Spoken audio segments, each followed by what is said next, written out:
The old house creaked. Dust motes danced in the weak sunlight, filtering through the attic window. Eleanor, drawn by an unknown force, found herself standing before an ornate, full-length mirror. Its silver backing was mottled with age, the glass cloudy, but in the dim light, it held a strange allure. She found herself inexplicably drawn to it.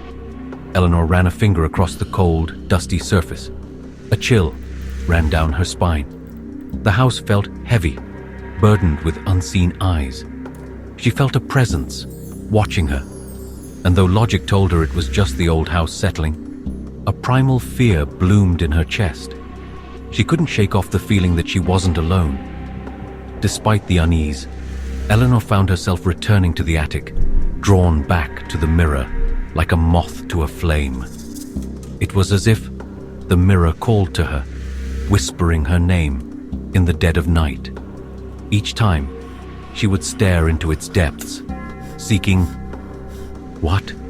She didn't know. But something about the mirror held her captive.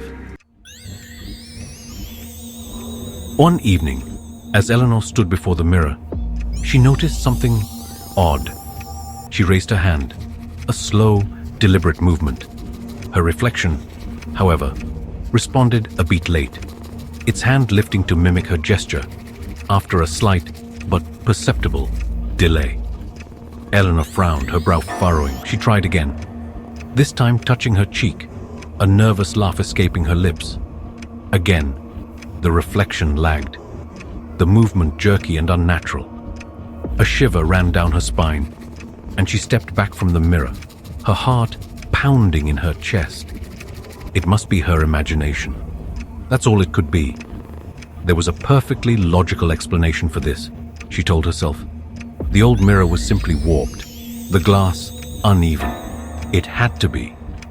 But deep down, a seed of doubt had been planted, and it was beginning to grow. As the days turned into nights, the reflection's movements became more and more independent. It would blink on its own, its chest rising and falling in a mockery of breath.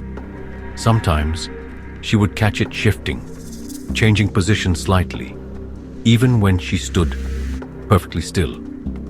Eleanor's sleep became plagued by nightmares.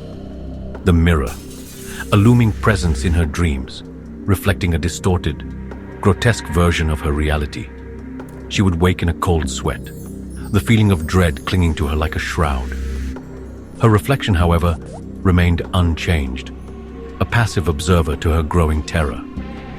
The mirror, once a source of strange fascination, now filled her with a creeping sense of horror. She avoided it as much as possible, but the house felt smaller now, the attic looming over her like a malevolent entity. She was trapped in a nightmare, the line between reality and reflection blurring with each passing moment. One night, as Eleanor stood frozen in the grip of terror, she saw it. Her reflection moved, not mimicking her now, but acting independently. The reflection smiled, a slow, twisted grin that stretched its lips unnaturally wide, revealing teeth that were too sharp, too many.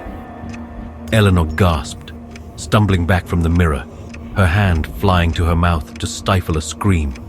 Her heart hammered against her ribs, her breath coming in short, panicked gasps.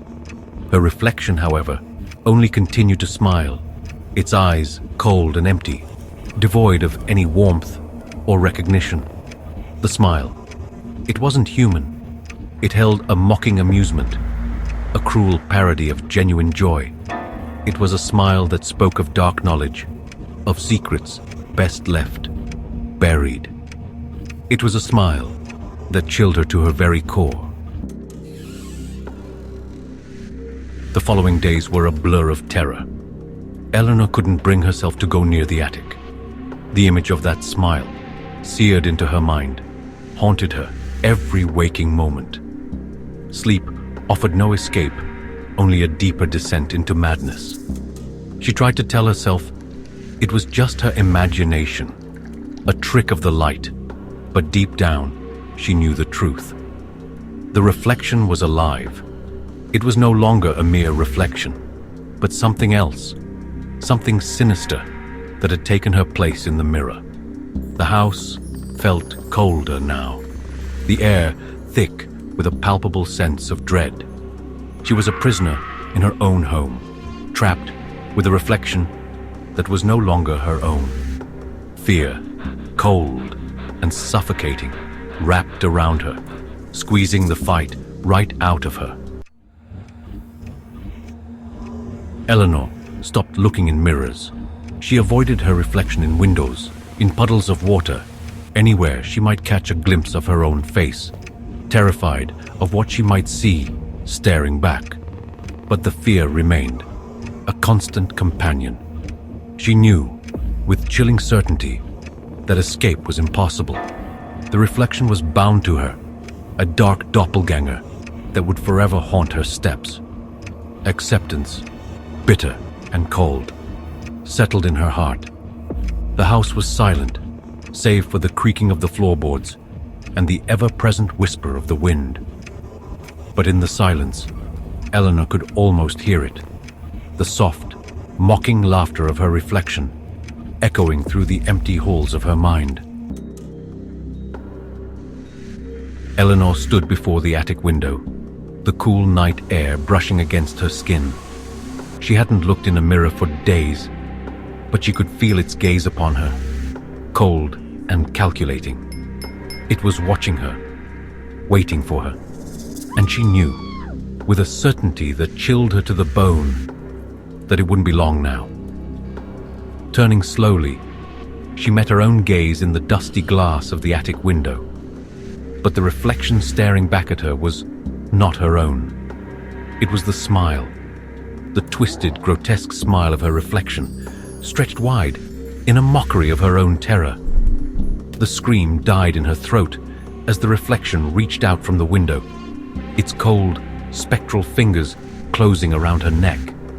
And as darkness claimed her, the last thing she saw was the smile, wider and more triumphant than ever before. The mirror had won.